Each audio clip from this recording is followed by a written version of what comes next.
All right, everyone. Well, I'm just going to do a brief introduction. My name is Gianna. I'm one of the reference librarians here at the Chelmsford Public Library. So thank you so much for joining us for our program tonight with our Sisters in Crime organization presenters. And we're going to be talking tonight about how to take your personal experiences and turn them into mystery stories. So have you been a housewife, a domestic worker, maybe a single parent, lived in a creepy old house? You think your life's been boring, but exciting plots can be buried in your own experience. In this discussion, audience members will find the clues to the novel only they can write. So I'm just going to do a brief intro of our presenters tonight. First, we have G.M. Mallier, who is the award-winning author of the acclaimed Saint Just Mysteries, Max Tudor Mysteries, suspense novel Wakem, and the numerous short stories collection and crime anthologies are published in Ellery Queen Mystery Magazine and The Strand. We also have Dale T. Phillips will hopefully be joining us shortly. He was a student of Stephen King in college. Dale has published the Zach Taylor mystery series and other novels, over 70 short stories, story collections, poetry, and nonfiction. He's appeared on stage, television, Jeopardy included, and in an independent feature film. And then lastly, we have Bonner Spring, who writes eclectic international thrillers. A nomad at heart, she hitchhiked across Europe at 16 and joined the Peace Corps after college. Her award-winning debut, Toward the Light, is set in Guatemala, and the newly released Disappeared takes place in Morocco. So without further ado, I'm going to pass it along to our presenters. And just to let everyone know, please put any questions or comments in the chat during the presentation. That's how we'll answer any questions you have, whether it's during the presentation or after. So make sure to put those in that chat at the bottom of your Zoom menu. All right, take it away, guys. Okay. And here we go. Here's is. Dale. Here we are. Oh my goodness. Hi, Dale. Here's our fearless leader. You missed your introduction, Mr. Dale. He likes the dramatic. Yeah. So we were going to talk first, I think you said, about that old adage about write what you know. What do you know, Dale? Well, okay. Better log in. When you're talking about location, you should know something about the location. One writer I know tossed the book aside because he was reading about a car chase down the main street in Bangkok. And he goes, the main street in Bangkok is a river. So he knew the author was a complete idiot, hadn't even bothered to check, and just tossed the book aside. And that's what readers will do. If you don't know that Ottawa has the Rideau Canal going through it, or London has the Thames, Paris has the Seine, Boston has its rivers. If you don't know the basics, you're going to get it wrong, and readers will let you know by A, not reading, B, giving you bad reviews, and C, writing you letters, nasty, nasty letters. Luckily, I've been to all 50 states, and I've lived and worked in a number of them. So my novels are based all over. I write the Portland series and the Zach Taylor series based in Portland, Maine, because I love Portland, and it's a great place to set a mystery as a fish out of water who comes there and finds that Maine is a healing place. But I've also written a novel based in New Jersey, also one based in the desert, also one based in Eastern Ohio in former mining country. And it's important to get these details, also one in Canada, in the Northern Ontario. It's important to get these details because that is part not only of the mystery, but of the character of the people that inhabit it. And that's critical towards what the story is. I've got a friend, Chris Bernard, and he writes, and his latest book is about Alaska. And the man brings his daughter there, and the polar bears attack. And it's just because that's what polar bears do. But that sets the whole novel from then on. I mean, that's it. It's what happens when tragedy strikes. But again, it's knowing that that's what's particular to that locale. So that's one thing, that using what you know to write the mysteries. That's just one aspect. Great. Thank you, Dale. How about you, Jen? Well, since we're talking about location, I'm currently reading Ragnar Jonasson. It's a book from a few years ago.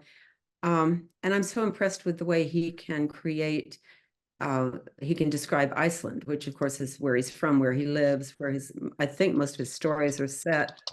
And that's a real gift. My stories are set in an imaginary village in England, in southern England. That's the Max Tudor series.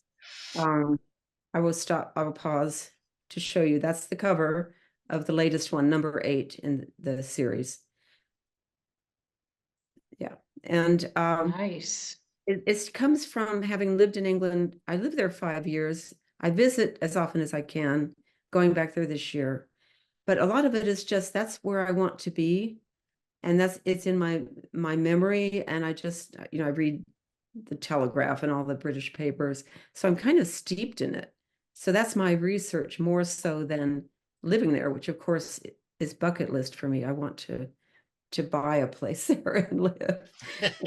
Right now it's not working out, but there's something to be said for you get the gist and you know it in your bones, and then you just make up things from that point.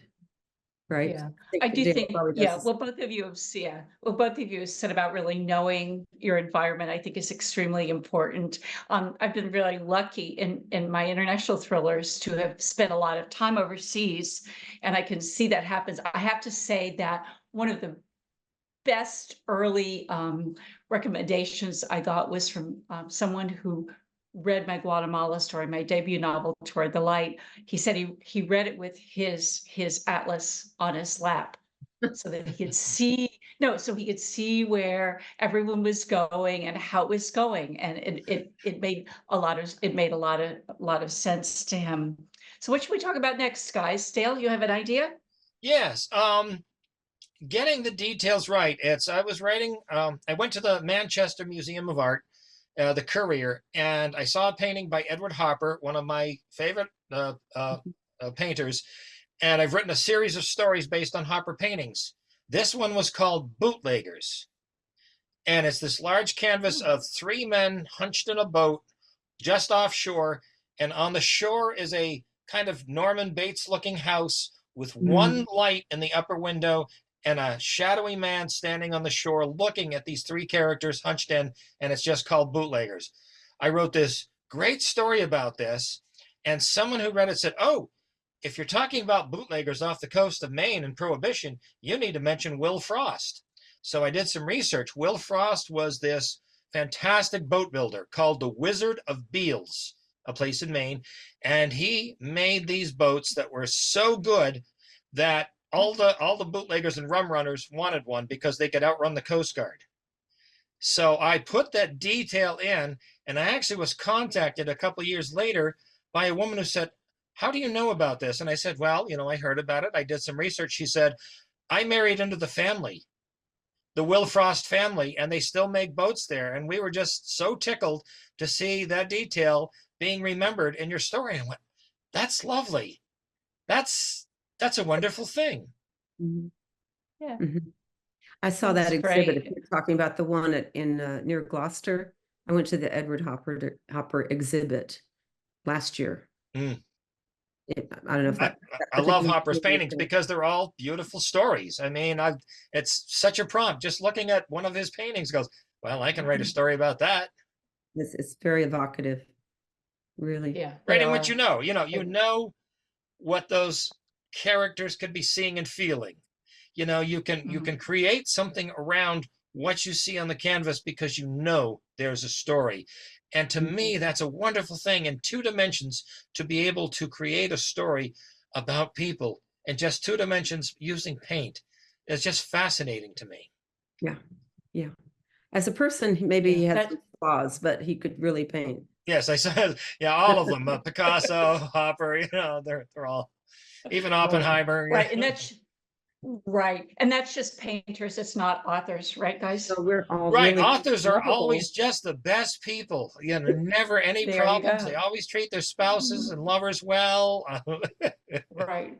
And none of us have ever murdered anyone in real life. Is that true? No convictions. So there's that. Okay. All right. But Okay. we need to know real know methods how. of murder. I see on TV, I see bodies that have been dead for half an hour and they're still bleeding. And I go, no. don't you people know Right. anything about it?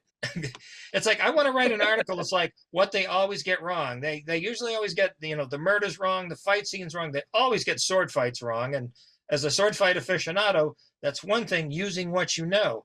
And then, yeah, I think I've used it once or twice. But poker should be easy for them to get right. And they always get it wrong. I know poker, and I'm like, even a movie like Rounders, and it's like, no. And James Bond, they used it in a James Bond movie, and they're so off with it. It's just aggravating. You sit there grinding your teeth because you're like, no, don't you know that? Get somebody who knows what to do to help you out with that. What I'm writing most recently, it has to do with sword play and the Vikings. We And should talk. I sort of like, oh my, why did I do this? But I'm doing it sort of tongue in cheek, which helps because no one expects the screenwriter in this case to be accurate or the director to know what he's talking about. I do. So Sorry. I'm using that as my out because for one thing, there's very little known about the Vikings and no one's ever seen a Viking actually, killing someone with a knife. And it's just, you go from your imagination a lot. This one really makes me wonder at my choices because it's going to be hard to do. It's going to be really hard. To all those watching, We do use our never check our search history. This is how we find things out to what we don't know. And this is how we go down rabbit holes that will suck up all of our time. Lord. Yeah, And historical. that is an excellent segue. Right, because we know a lot of stuff, but I don't know guns, for example. You were talking about sword fights, and I don't know guns. And I'm not that interested in learning about guns because I could study it for years and someone would still say, no, the whatever gun doesn't do this, you have to do that. that. Model was So 2 my years go, late. Yeah. Yeah. So Yeah, many all of those stuff. So basically how you do it is say, it was silver and there was a black hole in the center and it was pointed directly at me. And that's all you have to do, basically. And please, mystery writers, all writers, do not use the smell of cordite. Every other mystery novel or crime novel has that in their books because they don't know what they're talking about.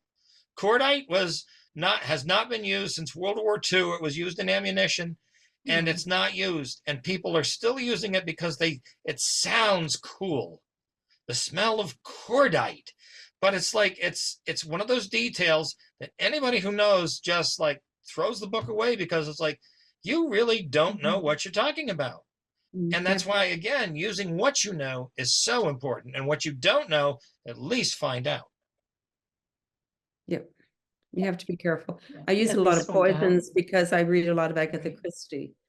And very rarely will I wander into the firearms arena because that is especially a field where everybody knows everything and they will tell you, at great length if they have to, that this is the kind of bullet that goes in that kind of gun, and in World War II they did this and that, and it just if I went on Facebook to ask for advice because I knew I was out of my depth, and I got very, very good advice from real experts. But man, it's like, wow, how do you even know this? They're fanatics. They're fanatics about it. I mean, people have their hobbies. If you talk about stamp collecting, you really better talk to a stamp collector who knows their stuff. Because it's like, if you talk about the upside down Jenny, stamp, and you get the date wrong, you will get letters, you will get comments, you'll get bad reviews, people showing up at your door to harangue you. Absolutely. So, but in general, well, maybe we should pivot to talking about what we do know. You know what I mean? What we know and how it impacts what we write about. Like when Jianna introduced us all, she mentioned, well, places we live, jobs we have, things that we do. So here I am. I'm a teacher. I'm a parent. I go on vacations a lot. I travel. I have hobbies. But how does that impact like the story, the stories that I want to write? I don't write about being like, let's say, a teacher, like generically. What does it take, to me? And for me, it's all about the emotional connection or something very up close and specific about it, like, okay, you're a teacher. What does that mean?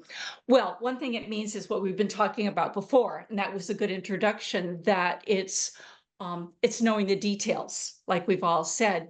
But to write a story about it, there has to be something that catches our attention, that moves our emotions, stopping fights in school, a student who has an issue or something like that. So is there anything else in your lives that sort of approach that sort of thing, the emotional context of writing about things that you know about?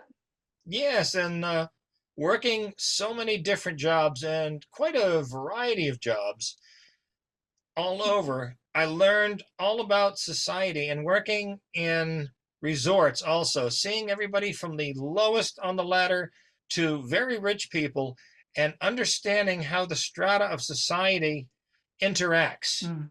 and feels and behaves. And seeing that gives you a better understanding rather than, if you're Emily Dickinson and just writing about what you know from your limited view of Amherst, but she was able to go beyond and write about death and write about life and other characters. For some other people, it's like knowing how different people react in different situations, depending on their upbringing, depending on their class, depending on where they're from, so many factors. And having a varied background is critical for a writer of knowing what's what. And I write about a character who has substance abuse issues in his past. And I've had people come up to me and say, "Excuse me, but I read your book and I have substance abuse issues and you nailed it. You get it right." His struggle every day about what he's going through and what he has to overcome just to get through the day is spot on. And I'm like, "Thank you. That means a lot to know that you got it right. I mean, to someone and that it matters." Mhm. But you didn't know that That's from I've firsthand experience. I've talked to other people and I've known people with these issues, as a matter of fact. So I have had that experience in my life of having people with these issues. Yeah. Uh, I think a lot of it, I grew up in the military, moved around, lived all over the place. Mm. I'm not, nothing specific to that shows up in my books, but I think when you grow up that way, you learn to pay attention to other people and their mannerisms and what they might do next. You're a little bit, if you're like me, you're a little bit wary because, thrown into yet another situation where maybe I'm not ready to get to know this new set of people yet. So I'm going to check them out and I'm going to see if this looks like a nice person I can talk to. Mm.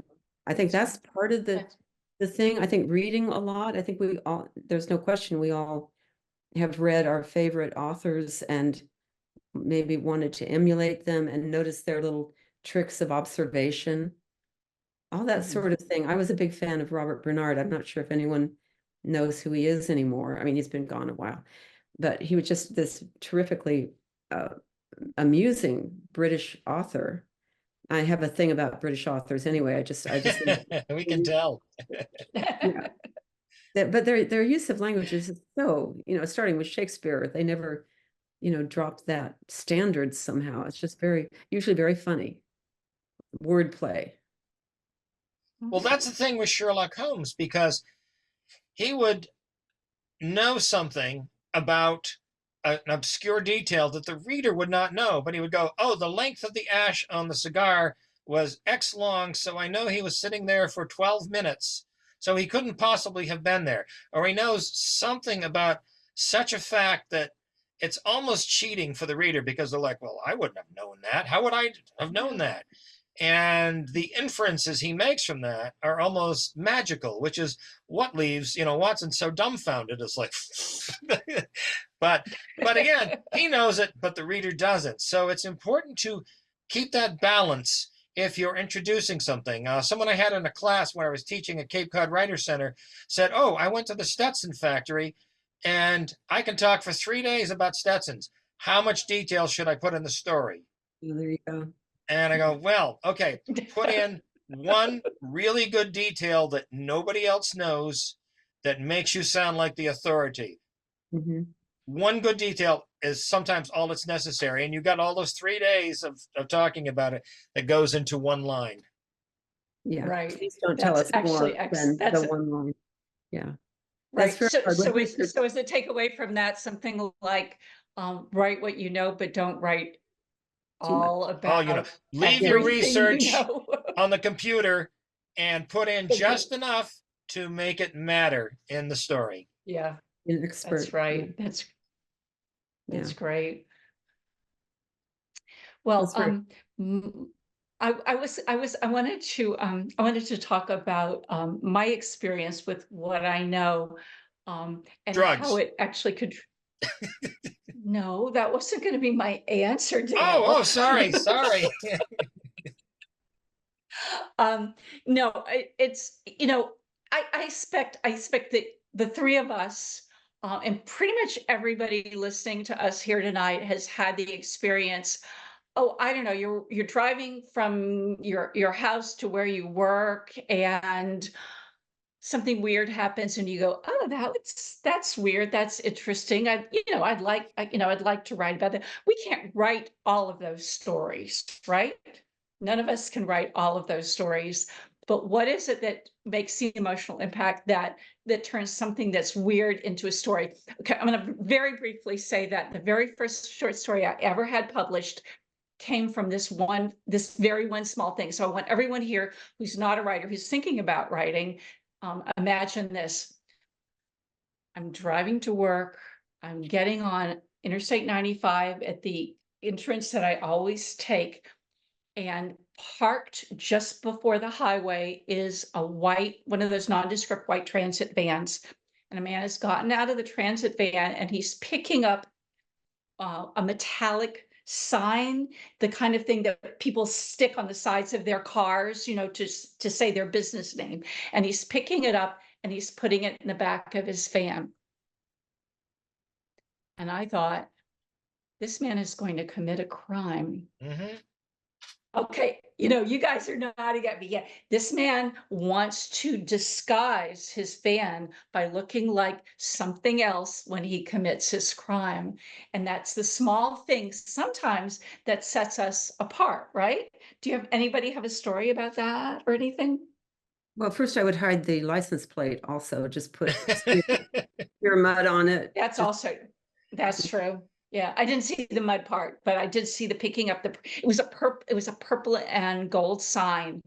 And, I just thought you put that on the side of the van and nobody's going to see the van even anymore, right, Jen? Well, Anyhow. everything is a white van. Every crime committed comes out of a white Yes, van. that's the serial killer standard model. Where I Yes, happen to be living definitely. just south of Washington, D.C. now. I'm in Alexandria, Virginia. And there was a beltway, a horrible The series sniper, of right? crimes. The sniper. And Oh, somebody reported that yes. they saw them get into a white van. And for the longest time, you couldn't not see a white van. It just seemed like every car was a white van. And it turned out it wasn't Absolutely. a different car altogether when they did finally catch those two.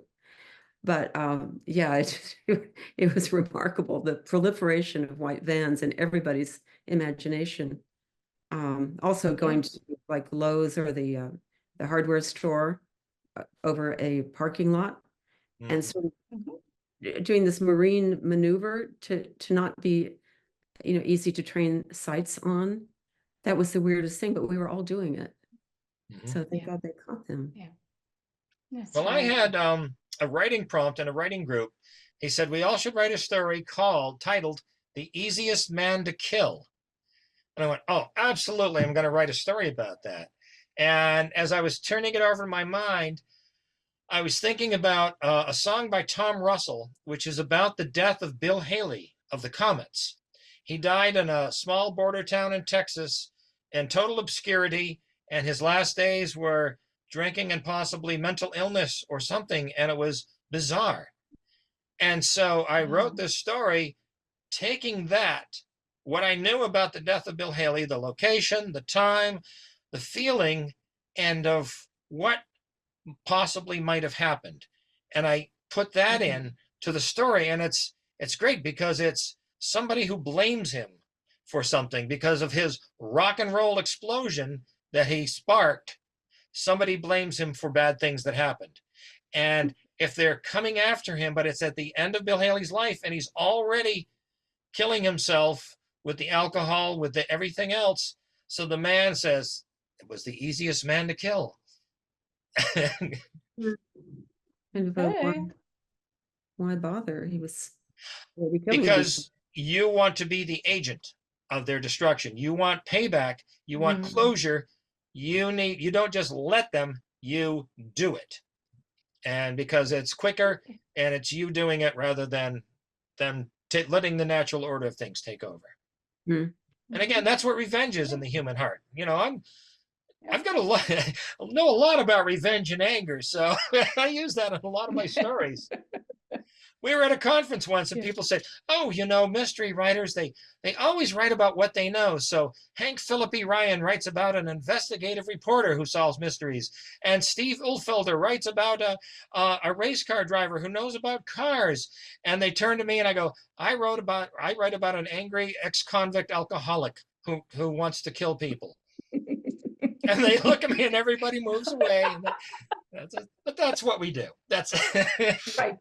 That's what we do. No, And a lot of times it's melding what we know with things that we don't know. I think we've already gone over this just a little bit, adding pieces that we actually do have to look up online and get in trouble for possibly.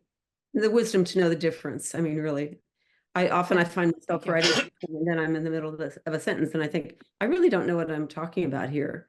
I think I'll go see what Google has to say about this topic, this location, this color, it could be anything. And then I don't know 6 how we hours wrote- later. Yeah, I don't know how we wrote books before we had the internet. I cannot remember Right. doing it or going to the library and pawing through the books. I just, it's so much easier now and so many more distractions, but so much easier to look something It's up. It's really funny. I run a podcast called Crime Wave with Bonner Spring, and I interviewed a man this morning who was talking about his pandemic book, basically, which has just come out.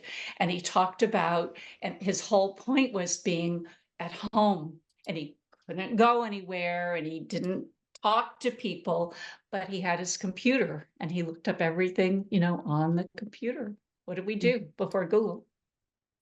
My pandemic book was called Augusta Hawk, and she's basically looking out the window at the neighbors and sees something that looks suspicious. Because Ooh. what else are you going to do? What else? Yeah, exactly. The Exactly. advantage in using what you know applies because we as writers, the good writers, were using all the senses to create a story, not just the sights and the sounds, but the smells, the feel of things. If you've never ridden an elephant, feeling that skin, smelling the elephant, seeing the view from up there, but it's that sort of detail which matters, and getting the details right. That's why it's like what you know. Doing the thing lets you know a lot more. Having been to a location lets you get all those senses in, obscure little detail. What is the sound the traffic makes, or not traffic? If it's in a forest, what are the sounds that you actually are hearing? I'm What not are the going to research. smells? What does it feel like? Did you ride the elephant? I mean, I don't think even Google knows what it's like to ride an elephant, but having said that, I'm sure There's some probably a people are. YouTube. But yes, doing Okay, it, but smell. doing it is important. Yeah. Yeah, it is. So much of this is we make up a lot of stuff. I think we know a lot, but if my day job were as an accountant, well, I could do accounting type crimes. I could do money crimes, but basically we just make it up. But Speaking we from have to sound like we know what we're talking about. That's the tough part, because Yeah. people will let you know if you're not. Mhm. There was actually A woman I in- get ideas from the newspaper, and there was a recent case where a woman was stealing from her employer. It happened to be a restaurant, and she was making up employees and sending them real checks, but they were make-believe employees. She did this for years, and I thought, if I can't make a story out of that, I just, I'm going to hang up my pencil. It's just the craziest thing to think you can get away with it, and then you do for several years, and you think you get sloppy, and she got caught. I still don't know how, but She did it for years. Anyway, that's, the idea. Where do you get your ideas? I get them from the newspaper a lot. Yeah. And some of the things that are happening in the news right now, if you wrote them, people would go, oh, that's just too weird. That would never happen. I tell people the trouble with fiction versus real life is that our fiction has to sound plausible. And things that are happening now just are so crazy. If you'd written them, people would have, you never would have got published, and people would have thought you're insane and had you locked away. And the truth is actually far worse than anything we can dream up. But we have to sound in the story like we know what we're talking about. Even if we're talking about something like a werewolf, or Rich Feidelberg says that's why he writes fantasy.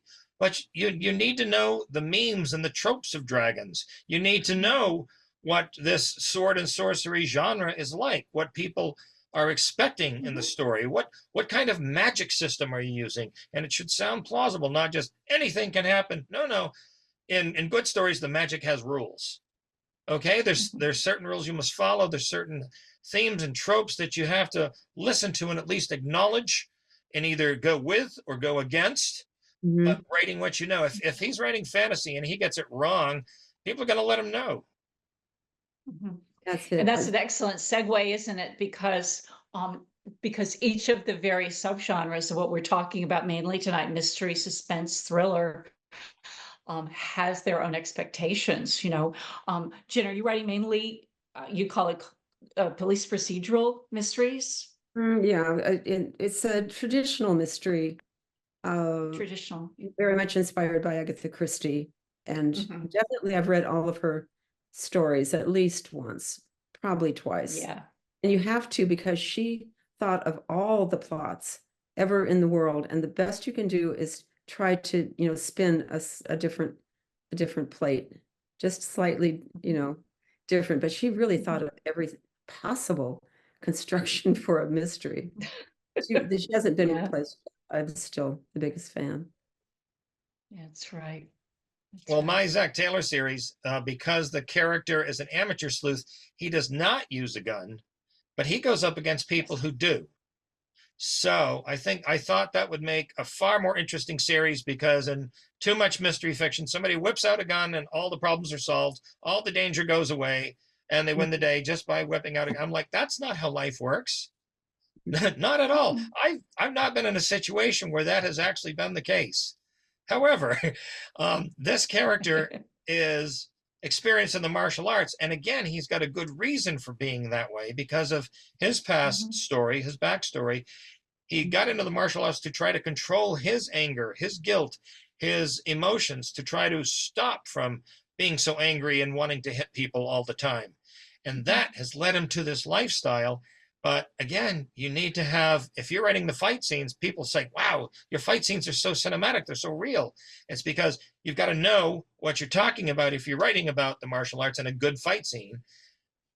Knowing what you can do and what you can't do is critical. Who are your heroes, Dale? Your author heroes? Author heroes. I have several dozen, if not hundreds, but I grew up on the school of Dashiell Hammett, Raymond Chandler, Johnny MacDonald, Robert B. Parker, James Lee Burke. That style, that harder edged of violence leaves a stain. It's very important. It's not just oh, somebody gets killed, the crime is solved, and everybody goes back to life. No. These are mysteries where it just rips apart the fabric of local life and the people involved. It leaves a stain, it leaves a mark. There's trauma involved, and because that's what real murder does. I mean, people have stories, but if they've experienced that, it stains their life, and they have to live with that for the rest of their life. And that's what's critical. But also there's so many other authors: Harlan Ellison, Robert Heinlein, Isaac Asimov, Ray Bradbury, let's see, the letter Shirley Jackson. And again, Agatha Christie, Dorothy Sayers, obviously, Sherlock Holmes, but so many others. I read widely and in other genres as well. And that gives you the background to write. I mean, I don't write just mysteries. I write fantasy, I write horror, I write science fiction, some magic realism, some nonfiction. But again, it's having a varied background. My idol is Harlan Ellison, who knew everything about everything. It's like you could just mention a topic, and this is before the internet, and he would be able to talk about it. And if you said, write a story about that right now, he would sit down and write a story about that. It's wonderful. Stephen King is That's a awesome. wonderful teacher, and he has such a breadth of knowledge about so many things that when you read his books, you feel what the character's feeling because he makes it real. He lets you feel like, almost like you're that character, at least you know them. I mean, when he wrote Salem's Lot, I went, oh my God, you're writing about the town I grew up in. Oh, how did you do that? How was he your That's teacher? I right. mean, you were in Yes, an yes. undergraduate class with him? I went to or- the University of Maine, and he came back for 1 year to teach as writer in residence. And I got to take all the writing classes from him. I actually got to sit in his living room while he's editing my story, and I go, this is like the coolest thing ever. So with that background, I had to become a writer with that kind of training. Oh, yeah. I saw That's his house. awesome. Very strange. They've since sold it, but you know that the house I mean. He loves to put on the act and have fun with people, make the scary face and do all that. But he's the nicest, most down-to-earth person you'll ever want to meet. I'd say normal as pie, but normal for Maine. Yeah. People say, do you have nightmares? He says, no, I don't have nightmares. I write them and give them to everyone else. Yeah. Salem Thought was the most Awesome. terrifying book I ever read, ever. I can't go back and read it. How about you, Bonnet? What are your heroes? These Heroines? these days I'm very into the evocative slow burn mysteries of people like Peter Heller and William Kent Kruger. I'm gonna Jane Harper. Um, I love the combination of putting people and settings together and having something weird happen. Someone just wrote in the notes, Anat Aniha, I'm sorry if I'm pronouncing your name wrong. One of my favorites right now is Harlan Coben. I don't know that Harlan Coben has the best command of language ever, but Harlan Coben can tell a story that will keep me like on the edge of my seat until wherever. He also does something else. I'm talking about Harlan Coben right now. He also does something else that I particularly like, and I know we all come from different places. He puts the everyman in his story. I'm not particularly interested in ninja warriors that have like 32 different ways to kill you, without like even breaking into a sweat. Yeah, spy thrillers. I'm like, I can't, they're too perfect. Yeah. Well, I mean, they're fine. And I know there are a lot of people out there who enjoy them and they'll make a lot of money on them, but that's not my jam right now. I really appreciate the fact, and in my books too, they're people, I would say similar to what William Kent Kruger puts in his, but my sleuths are all amateurs who find themselves in a difficult situation and try to figure out the best way out of it. There's a really long question here. Are you writing, Dale, or is somebody else writing? Yes, I am, but I'm missing think of Tony Hillerman. You cannot separate the location from what the stories are about. Absolutely. That's exactly right. Tony Hillerman is another excellent example of that. So those are the people I look to. I mean, obviously I write international thrillers. So a big part of what I'm doing is the setting of where I'm going. And when I wrote the book that came out recently, which is called Disappeared. This sort of goes back to something I was thinking about a while ago. It's like, okay, so you go on vacation and like lots of cool things happen to you. So what do you write about? The thing that doesn't happen, the thing that goes really wrong. Oh, bless your heart, Dale. That was not a setup. You just said that, didn't you? That's so cool. But it's exactly that emotional thing. So I'm getting on the red eye from New York to Marrakesh. Get off the plane. I'm traveling with a friend. Her suitcase doesn't arrive. Okay, we're exhausted. It's early morning. Her suitcase isn't there. She says, you stand here by the baggage carousel with our other stuff, our carry-ons in my bag, and I'll go figure out, what we're supposed to do. And she was gone.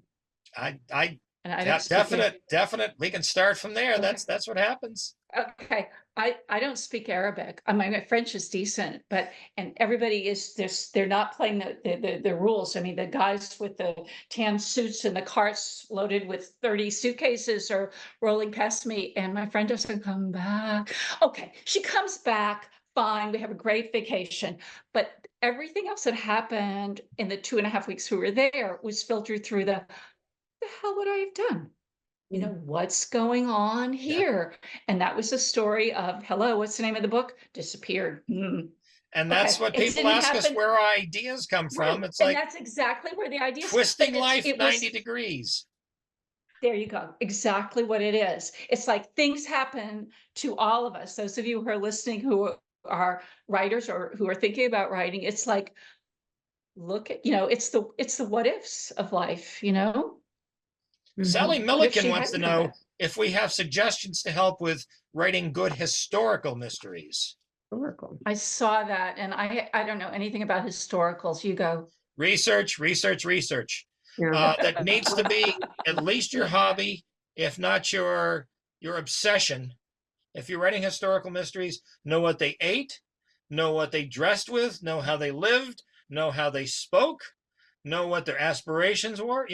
Read your Jane Eyre, read your novels of the period, whatever period it is, read the history and read the fictionalized history of what is about that. If you're writing about Henry VIII, you got to know something about Henry VIII.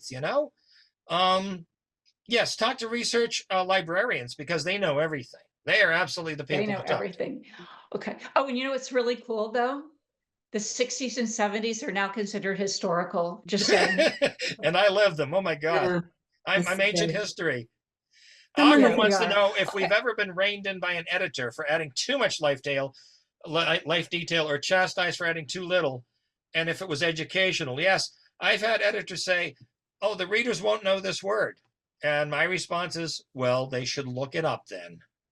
I mean, I'm not getting things in there for the sake of just trying to show off. I'm getting them in there because that's an integral part of the story. I used dojo, which is a common term known by anybody in the martial arts, and she didn't know what it was, and I'm like, well, I'm sorry, that's pretty important. Mm.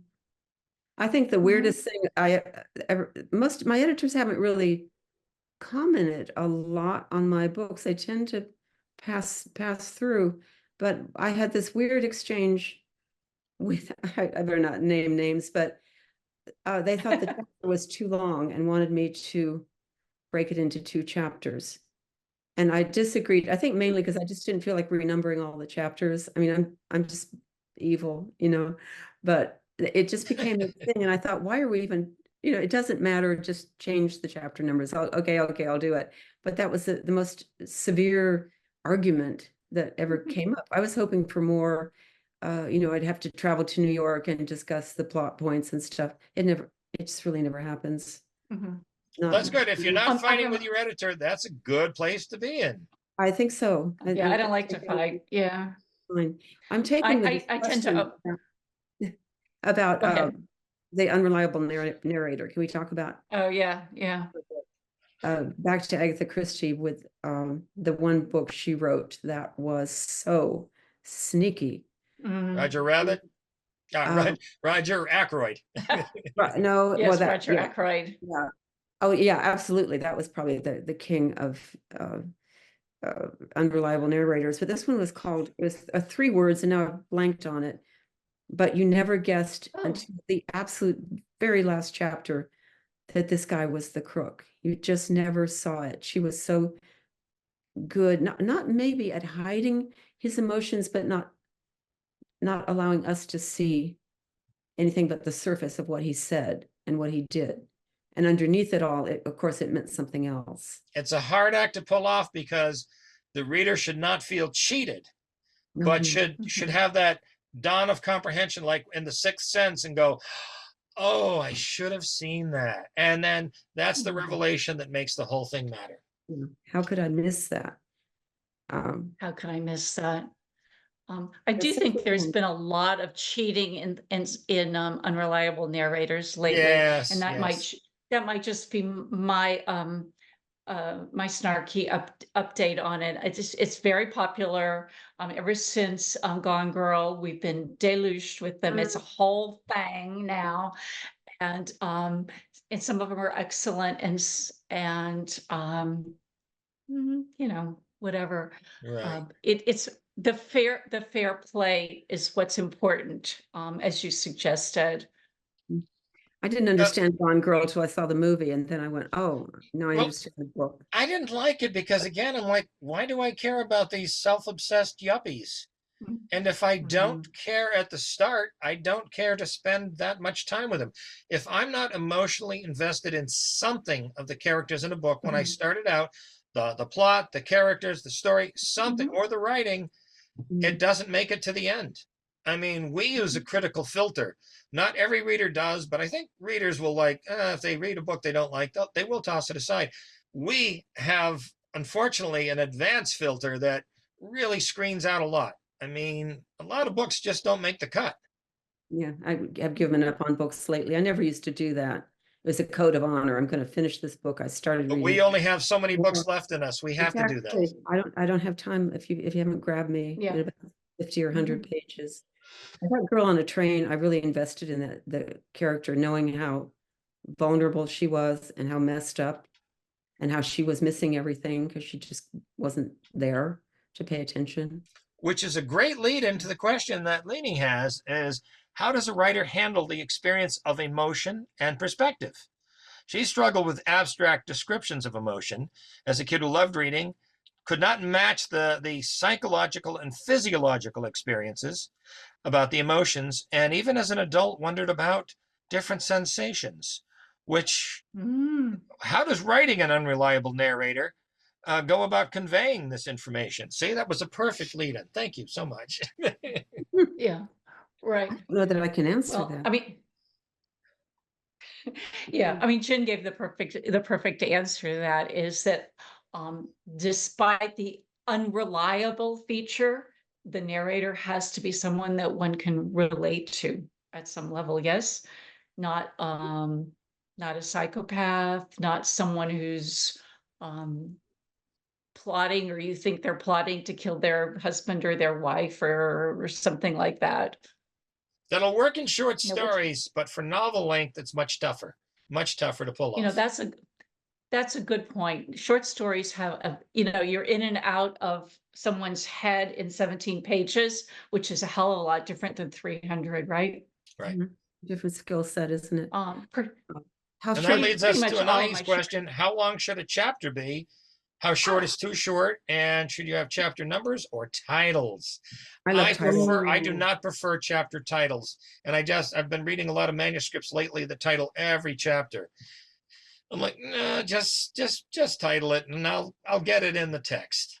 You know why I like chapters? Because it helps me keep track of where I am when I'm writing the book. It's like, oh, he was talking to his boss or something, and I know that the name. Well, yes, of for us. I mean, but as back. a reader, say. I like it as a reader too, and I think 10 pages is perfect. To be specific, exactly 10 pages is perfect for a chapter length. I generally come in my novels about 1,000 to 2,000 words. Some are a little shorter, possibly, and some are a little longer. But that's the reason I aim for, because it's usually a scene or two, not much more.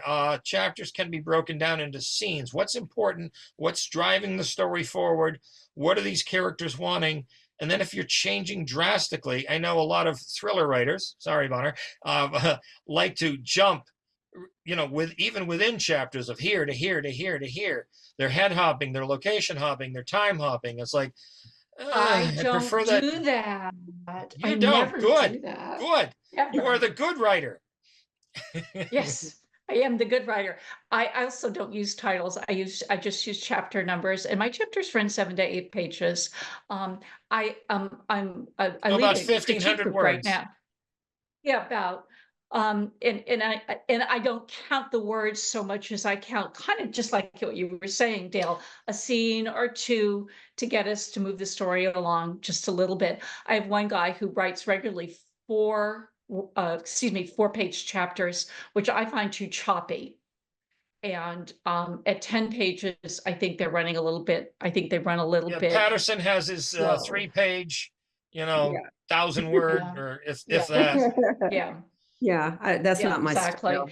Not our Okay, style. and so It's for the person who asks that question, you can decide because there's a lot of variation. Yes, we all do it differently. Yeah, I mean, it depends on the story, totally. Yeah, it does. And depends on the style of book you're writing. If you're writing a historical novel or you're writing a literary novel or something, things can take more time. I mean, Yes. and if you're writing the action thriller and you just want it quick and punchy for the pacing of it, you'll write shorter, quicker chapters. And as far as chapter titles, Tristram Shandy, everything's got a particular title, and some people love them, and some people just like, I don't care. But again, you're not going to hurt anybody by putting them in. No, absolutely not. I have enough trouble writing. Never mind, like putting titles on my chapters. Good. And now he says, thank you that we've been helpful, and there is a middle ground.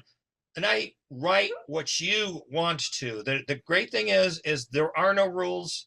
There's some guidelines, but again, you are allowed to do whatever you want, to tell the story you want in the manner you want, in the style, and you can cut or you can lengthen as much as you want, as long as the reader is not bored. If the reader is following your story, and this is where your beta readers will come in. After your beta readers, your editor will come in and tell you, you're going on too long. You need to cut 10,000 words. And it's like, that's very common. Feel free to overwrite in your first couple drafts and cut back. You can always take things out. It's much harder to add more relevant content into what you already have without messing things up. Yeah. Yeah. Let me add on to that by, okay, go ahead. I'm sorry, Jen. I'm sorry, we keep doing that. That said, I think editors are looking for the perfect book that they don't have to do anything to. Well, yeah. They don't want to have to that tell will you sell a where million copies. I know. Yeah, I want a fairy godmother too. Did you all see American fiction? American fiction. I laughed so hard. I mean, I just thought that was a perfect parody of what does go on. I can't wait. It's going to be so much fun because I all the writers are going to be laughing their butts off, Yeah. Hilarious. I haven't seen it yet either. I'm looking forward and a $750,000 advance, right, in your dreams.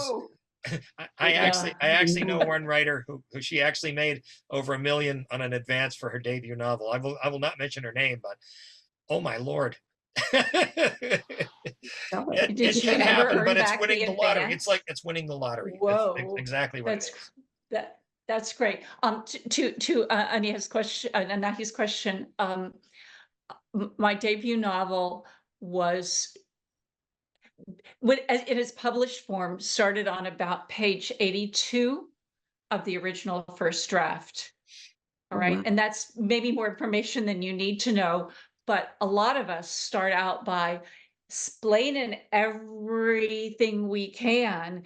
And in today's market, you actually can't do that. You really have to start with action. And I think I'm talking about pretty much traditional mysteries, thrillers, PI mysteries. There's a dead body on the first page in a PI mystery. I think not the first page or the first chapter, at least I'm telling people is by chapter 3, we have to know something about the murder that has happened or something about the stakes. You can't put it 7 chapters in.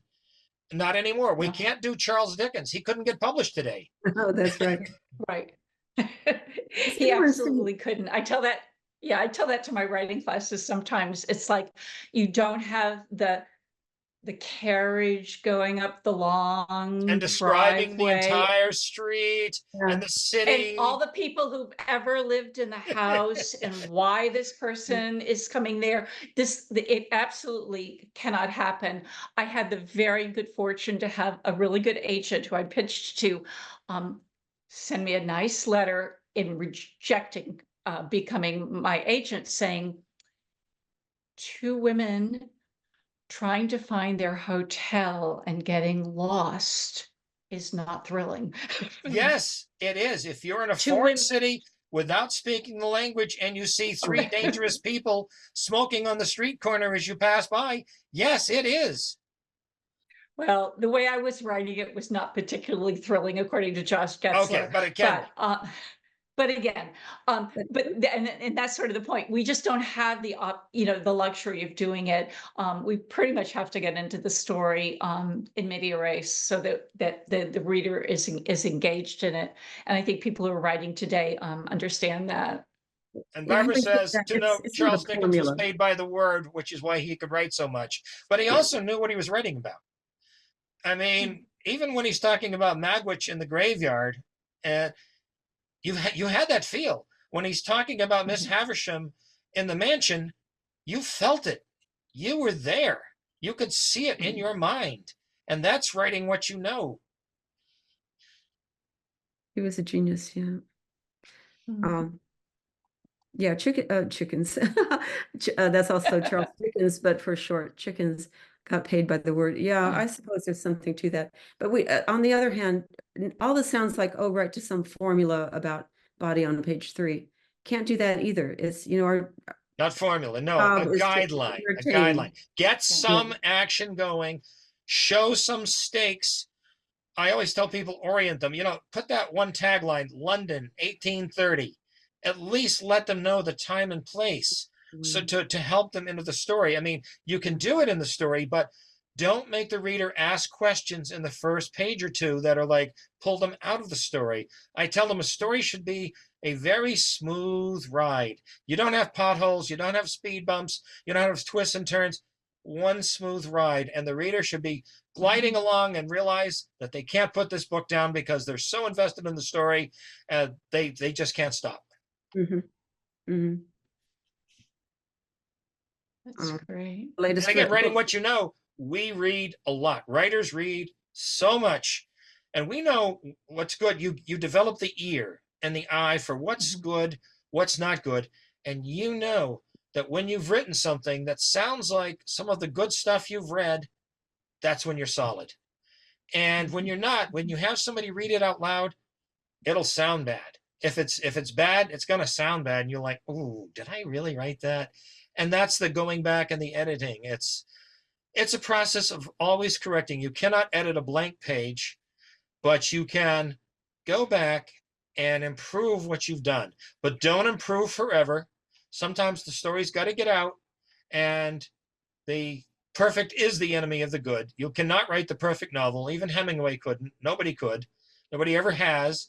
Although To Kill a Mockingbird comes really, really close. But, but folks, make your art, make it matter, get a good story, get other people to say that's a good story, and get it out. That's the important part. What you know is make sure it sounds real and true and something that matters. Here. Yeah.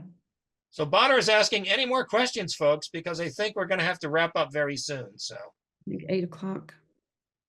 Yeah, it's just 8 o'clock, and I think we're supposed to go for a little bit longer, but the questions have been excellent, and I'd love to know if there's anything else. Yeah, really appreciate it. When Zoom is a little more awkward for me from a teaching point of view. Not only are we sort of stepping on each other as we try to talk, but I run a very interactive classroom. I like questions. Come on, guys. Okay, now that's a thank you. Okay. Okay, what are some of the esoteric things that the audience knows that they would love to put in a story? What's the really good stuff other than poisons and ways of murder and how to hide a body? What are the really cool things that people would love to see in a story or put in a story? All right, this is your participation now. Come on, Pam. Come on, let's go. Come on, we got people on here. We got a lot of people here who have probably a lot of really freaky ideas. Pottery. See, there you go. Okay, thank you so much, Sally, because I don't know anything about pottery studio. Would you love to read a book about a pottery studio and learn a little bit about what goes on there? Tornadoes, yeah. Ooh. Yeah, for pottery, how about putting a bomb in a kiln? When somebody fires the kiln at a certain heat, the bomb goes off. Boom. I didn't go there, but that's great. Yeah. Okay. Oh, Annie. Okay. Bonner's gonna shill. Yeah. Good to know. Right. Yeah. Yeah, Annie is actually I've never met, but she is a reader who is actually Annie reads pretty much Annie's always posting about books she reads. So if she likes it, I'm there. Great atmosphere. Tony Hillerman. Yes, exactly. Thank you, dear. And again, Tony Hillerman had people who said, oh, if you take out the Native American stuff, you might have something here. Oh, yeah. Don't listen to people who tell you to change your story. Just ignore Thank you them. so much. Thank you so much for saying that. Yeah. Awesome. You guys are great. And boy, did he know that. I Okay. mean, he's actually been accepted by the Navajo people for knowing and accurately representing their culture. Writing what you know, that's a part of it right there. He respected it enough to do the research, to understand, and to accurately portray it. That's when the adage applies. Question about Exactly right. profanity. I think on TV, I think you can overuse the F word, and it's a shortcut for writing good prose. I think you probably have all experiences. It's like, why did they write this? So misusing the word is fine with me. I don't care. But if you use it 10 times in a sentence, you're just a lazy writer. You're a lazy script writer. But if you're talking about the street, also it's different from talking about the tea room and the palace. Yeah. It is knowing who the people are speaking. I usually use, if there's profanity, it's usually the bad guys using it, because that's how they talk, because that's the world they live in, and it's not excessive, but it's more than everybody else uses. So that's a way of revealing character by. Well, yeah. By doing that. This is not a book, but I recently went on vacation and binge watched the entire Ted Lasso series. And there is one of the characters in Ted Lasso who is is profane to the point of using those words at least 3 times in every sentence. Captain F-bomb. Yeah. And Roy Kent is an amazing character, and that is his character. It is who he is. I'll never Probably speak grew up that in way. Sheffield or something. Yeah, exactly. One of those things. Yeah. And I appreciate you mentioning Faye Callermanahi. She's lovely. Her books have been, I haven't read one in quite a while, but her books are similarly evocative, and you know what, you learn something every time you read one of her books, kind of like Tony Hillerman's, you learn about a lot about the culture. Again, and what I'm trying to do for Maine in my series of there's more stories about Maine than just Stephen King. I mean, those are great, but not everybody reads Stephen King. And my stories are showing Maine in another light. And I say, if you haven't been to Portland, it makes you want to go there. Although I have increased the murder rate in Maine by several thousand%, but that's. Wait. About Murder on the Orient Express meets dark academia, where a teacher is murdered by an entire junior class. Seriously, you must write that book. I'm sorry. That is awesome. That is totally awesome. Bodily discovered a lot. Okay. Everybody see that, guys? Yes. Yeah, trapped in the school, you want to read that? and it had to be these students. It couldn't be an outsider. Got it. Yeah, trapped in this school. Oh my God, that's so great. I wrote about a town manager who was killed, and everybody in town has got a reason to kill him, but they all point to the wrong person. Question about politics. I avoid politics totally. Just don't go there. Don't do it on Facebook. Don't, Yeah, you'll always alienate someone. No matter what you write, you're going to alienate someone. Yeah, especially if you have absolutely no opinions on anything, who's going to want to read it? So again. Yeah. Okay. Thank you. Oh yeah, and her husband's books are excellent as well. Yeah. Oh yeah, her husband. Right. Yeah, Tabitha King's husband there. Right. Yeah. No, she's talking about Jonathan Killerman here, but yeah, he's great. Awesome. Yeah, and Tabitha's books. Okay. To end on a mysterious note, does anyone know why that light is flashing behind me? Can you see that? That's the police coming. That's your ride. It's a ghost or something. There's no light in here that accounts for that. happening. Well, it's a mystery. Now we can write a story about it. See, it moves when I move. I don't know. It's a ghost. Anahi, thank you for your kind words. Much appreciated. Thank Please. you. Thank you very much. Yeah, thank you. That's awesome. Yeah, right. I'm around on social media. If anybody who's listening tonight wants to get in touch and say hello or something like that, it would be a real pleasure. I'm actually local to Chelmsford, so the Chelmsford Library is one of my treasured places. Some of my books are in there. Please help yourself. And thank you, everybody, for attending. And thank you, panelists. Thank you. Thank you very much. Oh, okay. And see your friends in Draka. Oh my God, that's good. Anahi, go to my website, and I'm going to actually type in my email here and drop me a line. My thing is Okay. Oh, I can do that too. Oh, wait. That's the website. Okay. Did I spell it right? Yeah, it looks like I did. Okay, that's me. Please feel free to get in touch if there's anything you want to talk about or ask. I love chatting with writers. Thank you. Yes, the best thing is when we connect with fans. There's a lot of writers who prefer to be in a room by themselves and locked up, but you can do that for a while, but it's really nice to get out and meet with people who love good writing and are great readers. I talked with the book club last week, and they were also enthusiastic about just all books and getting together to talk about them. Thank you so much. Without readers, we would just be writing diaries. So we really appreciate everybody's attention. There's a question in the Q&A about getting started with writing your great idea. And honestly, my answer is start in the middle, start in the end, start at whatever part is interesting you, and then build out around it to get yourself going. Right. It really works. Right. Just to add on to that a little bit, if you think about it as something with peaks and valleys, if you're envisioning something, you're envisioning a bunch of peaks. Okay, write your peaks down, right? The ones that you can see, no matter where, as Jen said, where they are, and then you connect them after a while. Mm-hmm.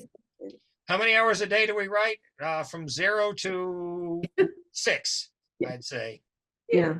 Same here. Yeah, exactly. Jack London, near the end of his life, was writing about 16 hours a day.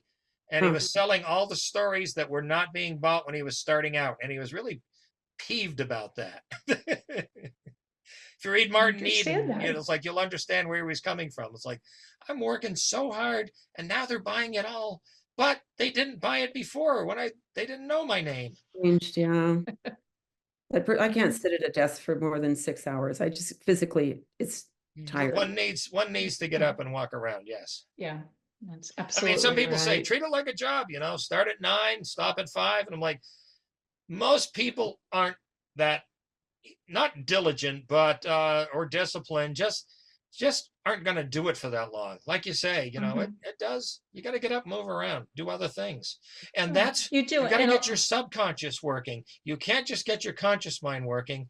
Activate your subconscious, take a shower, go for a walk, play a sport, do something else, because the subconscious is where the really, really good stuff comes from. Things that you know, but not sure that you absolutely know But the dark heart of humanity, things like that will come up. The really good idea for your story, not just the method of murder of the character, but all the fun stuff is going to come up like that. So work and also play. Mm-hmm. Yes. But if I wanted a 9-to-5 job, I would still be doing that. I don't want this to be a 9-to-5 job. But, no. When it's a job, it's not fun. This should be something you love and you can't wait to get to. And you have so much fun doing it when it's going well. Yeah. It doesn't always go well, but you got to get to that point. You've got to get in the zone. You've got to work diligently enough that you're in the zone a lot to get to that point. And now he wants to know how we keep fear at bay. Write it on the page. Ray Bradbury said it best. Write the things that scare you. Well, you don't have to show it to anyone. You never have to show it to anyone. Just write it out. Yeah. Angela wants to know any advice on trying to craft a premise you're excited about. Starting is challenging. Yes. What excites you about that? Write that and start from there. Jen, any thoughts on that? Any final words? We're the luckiest people in the world. We get to do what we love. We Yep. sell it to people who seem to enjoy it and tell us so. If you don't like it, I don't want to hear that. We make stuff up and we get paid Please. for it. I mean, what's not great about that? We really have the Yeah, best job in the right, world. There's a right. lot of kvetching, but it's a great job. Although we It is, lie, it's one, there are truths revealed in those lies. very well said. Yeah. I guess I'd encourage people to pay attention to all the what ifs that occur to you during the day, because Mhm. that's where your imagination is taking off, and that's where a lot of stories come from. Mhm. Mhm. What And if then- I rolled a dead body down that hill? Hmm. I know. We're always Okay. when That's- we're driving by a forest patch, we might look over and go, "That'd be a good place to hide someone." Nobody goes there. Unfortunately, I do that. Yes. I do that. I Yeah. do that all the time. Occupational hazard, but yes, any undergrowth, Yeah. overgrowth, that's where you put the body. Yeah, Oh, wait. state parks where And- nobody goes off the trail. Exactly. Yeah. Right. Yeah. And I was looking at a house a little while back, and there was this long, narrow closet. No, I didn't think it would be awkward to hang clothes there. I thought, God, that would be a great place to hide a body. Yep. It's probably why it was built. Mhm. Yeah. There you go. What if? How do you keep? Daughter thinks I'm mad. No, you're not mad. You just have a great No. creative imagination, and there are a lot of us Right. out there, so don't worry about it. No, we think differently from other people. It's like, well, everybody else is thinking, well, that's the worst thing that could happen. And I'm usually like, no. How about if? And you go on from there. You can make And you that can worse. always There you make it go. worse. You can. Every plane flight is a cause for concern for us of the things that are running in our head. Every train, every time you get in the car, what could go wrong? Like Bonner said, just waiting for your friend to come back with a luggage. Simple, but you're in a foreign country, you don't speak the language, there's people all about that you know are dangerous and will take advantage of you. And what happens from there? It's What happens there? what you know. And then that feeling, that's how you deal with the fear. You're a little bit afraid, you're concerned, you just enhance that, and then you write about that. Well, I think the fear of not being published is possibly part of that question. What if I write this and nobody wants it? And that's kind of a constant, you never really made it, but if you get rejected, you just write something else. That's how you deal with fear. You just write something else. And then years later, they will come back, like Jack London's work, and say, gosh, what else do you have? And you have this whole inventory. Well, here you go. Or Got a lot of books there. So like A my woman I 17 interviewed a trunk couple- novels. Okay. A woman I interviewed a couple of 3 weeks ago, who's a well-known writer. I won't mention her name. For her first 3 novels were rejected. And she's extremely well known right now. And she got her agent when what do you call them? An intern with one of the agents who'd rejected her, who said, "Oh, I really liked your story. Is it still available?" This is 8 years later. Yeah. And Yeah. she said, yeah, she Oh my said God. yes.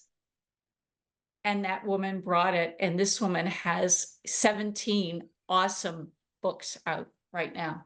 Just keep going. I can Just keep tell you going. dozens of horror stories like that of, Yeah. oh, what a great story. It's like, yeah, you turned it down 4 Mm. years ago. Yeah, how nice. no, one Exactly. person's opinion honestly doesn't matter. There might be 20 No. people more that really love it. You can't just pin it all on one person ever. Or even 50 or more, because on a panel at Crime Bake, all of these best-selling authors held up one of their best-selling books and told how many times it had been rejected. The Oh. average Mhm. was 50. And I said, why would you Mhm. want to deal with a profession or that doesn't know a good book if it comes up and bites them in the butt? If it takes that long to publish something that's that good, what chance do 99% of the other authors have? Mhm. Yeah. Yeah. Well, the guy who wrote the book that American Fiction, the screenplay was based on, wrote that book 21 years ago. Exactly. And not a whole lot of people Really? read it. To be honest, they're all going to read it now. Few people have the temerity to keep going for 20 years in something that they're not very successful at. Writers are obsessive and what you say, mad types, because we are willing to do that. But it might take 20 years to write that really one good novel. I know somebody, she made a very good splash. She writes thrillers, and people are jealous of her because she seemed to explode out of the gate. And I talked with her and she said, well, you know, I wrote 20 novels before that. B.A. Shapiro, who wrote The Art Forger. She wrote 9 novels that did not sell, could not sell. Before that, she was giving up, and her husband said, one more, just one more try. Just go do it. Two of my favorite authors, Don Winslow and Adrian McKinty, were giving up. They had been in the trenches for 20 years. They had had books. They had success. They had good reviews, but they could not break out. And then all of a sudden, it seemed like overnight, both of them, ba-boom, ba-boom, and now superstars. Good job. So folks, stick with it. Excellent. If you love it. Stick with it if you love it. And if you don't, you know, become a tennis pro or something. Write what you know. Oh, great. Is everyone ready to sign off, or do you think everyone else wishes we I'm would not sure if sign we're off? supposed to, I don't know what we're supposed to do right now, but We'll be here tomorrow. Okay. If you want to Well- check that in. Jenny, are you on here? Do we have a protocol for this? I'm not sure. I think we just. I'm not sure We can either. I'm gonna, See, yeah. I can talk writing and publishing all night. So if anybody wants to We could, yeah, we could actually keep talking. I'm sure we could. Yeah, please stay inspired.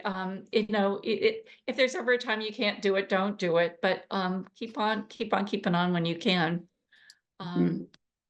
Okay. Good Thanks for night, being Anne. here.